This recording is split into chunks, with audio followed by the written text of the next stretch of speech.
માથાફાડ ગરમી વચ્ચે અમદાવાદવાસીઓને પાણી વગર તરસ્યા રહેવું પડશે। ઉનાળાના 10 દિવસ દરમિયાન અમદાવાદવાસીઓને ઓછું પાણી આપવામાં આવશે। અમદાવાદવાસીઓને પૂરા પાડવામાં આવતા નર્મદા નહેરના પાણીમાં ઘટાડો કરવામાં આવશે અને બોરવેલ ચલાવવામાં આવશે, જેથી પાણીમાં વધઘટ થવાની સંભાવના હોવાને કારણે લોકોને ઓછા પ્રેશરથી ઓછું પાણી મળશે।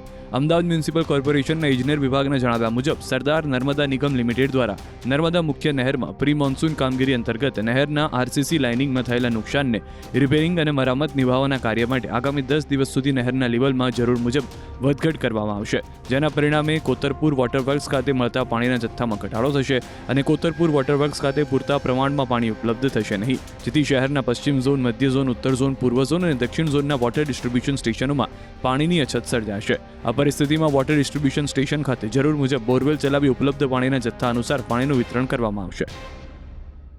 અમારે પાણી અત્યારે 1.5 કલાક આવે પણ બહુ ધીમું આવે છે। ઉનાળામાં પાણી તો જોઈએ ને, પાણી આજે ઓછું આવે છે। કેવી સમસ્યા થાય છે તમને? ધીમું પાણી આવે છે, બધું ધીમું આવે છે? હા, એકદમ ધીમું આવે છે પાણી। એટલે આજથી જ કે પહેલેથી? ના, આજે વધારે ધીમું આવ્યું છે, એકદમ ધીમું આવ્યું આજે। ધીમું આવ્યું છે। અચ્છા, 10 દિવસ તો પાણી કાપ છે, કેવી સમસ્યા? પાણીની તો બહુ જ સમસ્યા છે। ઉનાળામાં પાણીની વધારે જરૂર પડે છે અને પાણી 10 દિવસથી તો ધીમું આજે વધારે જ પડતું ધીમું પાણી આવે છે। તો સરકારને નિમ્ર વિનંતી છે કે પાણી સરખું પૂરું પાડે, કારણ કે આમ જનતાને પાણીની એક ઘરમાં 5-5, 6-6 જણા છે, તો એટલીસ્ટ 10 પાણીની ડોલ તો જોઈએ જ। 4 મકાનો છે, એમાં બધાને થઈને ઓછું પાણી આવે છે। બહુ ઓછું પાણી હા। આવે છે। અચ્છા, અમારે બી પાણી તો જોઈએ જ ને। કેટલા માણસો છે ઘરમાં? 22 જણા જેવા છે। 20 જણા છે। એટલે હા। 20 જણામાં પાણી કેવી રીતે? એક જ ટાંકો છે, એમાં પાણી આવે ના આવે એવું છે। પાણીની ઘટ પૂરો કરવા માટે અત્યારે આપણે કોતરપુર રો વોટર પંપ હાઉસમાં જે સ્ટેન્ડ બાય પંપ છે, એ સ્ટેન્ડ બાય પંપ બી ચલાવી અને પાણી મેળવી ટ્રીટ કરી અને પૂરું પાડવાનું આયોજન કર્યું છે, જેથી કોતરપુર અત્યારે 1100 ml જગ્યાએ 1050 ml જેટલું પાણી આપણે રોજ પૂરું પાડશું। જે ઘટ છે આપણે જે તે સ્ટેશનોમાં બોરવેલ આવેલા છે, એ બોરવેલ ચલાવી અને પરિપૂર્ણ કરવામાં છે। એવી જ રીતે રાસકા ખાતેથી રોજ આપણે 200 ml પાણી આપીએ છીએ, એની જગ્યાએ એને ઓવરહેડ ચલાવી અને 220 ml સુધી પાણી પૂરું પાડવા માટે આયોજન કર્યું છે।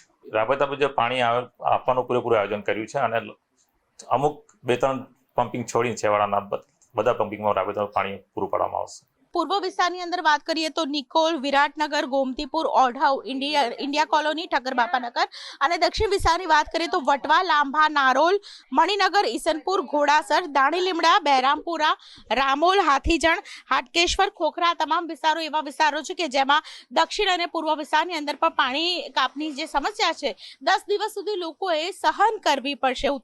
ઉત્તર ઝોનની અંદર વાત કરીએ તો સરદારનગર, નરોડા, કુબેરનગર અને સાથે તેજપુર, બોઘા કે જેમાં આ પ્રકારની પરિસ્થિતિ છે તે જોવા મળી રહી છે, જેને કારણે લોકો પરેશાન થતા જોવા મળી રહ્યા છે। જો કે વૈકલ્પિક વ્યવસ્થાની અંદર 10 દિવસ જે પાણી કાપ છે તેમાં લોકોને જે પાણી મળે છે તે પાણી તો મળશે, પરંતુ પાણી કાપની પરિસ્થિતિ વચ્ચે હાલ સમાચાર એ આવી રહ્યા છે કે કોર્પોરેશન દ્વારા જે કોતરપુર પ્લાન્ટની અંદર કામકાજ થઈ રહ્યું છે અને તેમાં પણ વિશેષ પ્રકારે ખાસ કરીને વચ્ચેનો એક રસ્તો છે તે શોધીને નર્મદા કેનાલ રિપેરિંગનું પાણી પુરવઠો જળવાઈ રહે તે માટે કોર્પોરેશન છે તે કામ કરશે। આ પરિસ્થિતિ વચ્ચે અત્યારે વોટર ટ્રીટમેન્ટ પ્લાન્ટ દ્વારા 1100 ml પાણી છે તે આપવામાં આવી રહ્યું છે, તેમાં 170 જેટલા વોટર ડિસ્ટ્રીબ્યુશન છે તે સ્ટેશનો સુધી આ પાણી પહોંચાડવામાં આવી રહ્યું છે। એટલે 50 થી 60 ml પાણીની વધઘટ રહેશે, તેને કારણે અમદાવાદ શહેરના લગભગ 60% નાગરિકો છે તેમને અસર બિલકુલથી જોવા મળશે। 10 થી 15% જેટલી ઘટની શક્યતાઓ છે તે હાલ જોવા મળી રહી છે। જો કે આ સિસ્ટમ ઉપર સતત મોનિટરિંગ પણ કરવામાં આવી રહ્યું છે અને પાણી પુરવઠાની મુશ્કેલી ઓછી થઈ શકે તે પ્રકારનું અમદાવાદ મહાનગરપાલિકાનું આયોજન પણ જોવા મળી રહ્યું છે।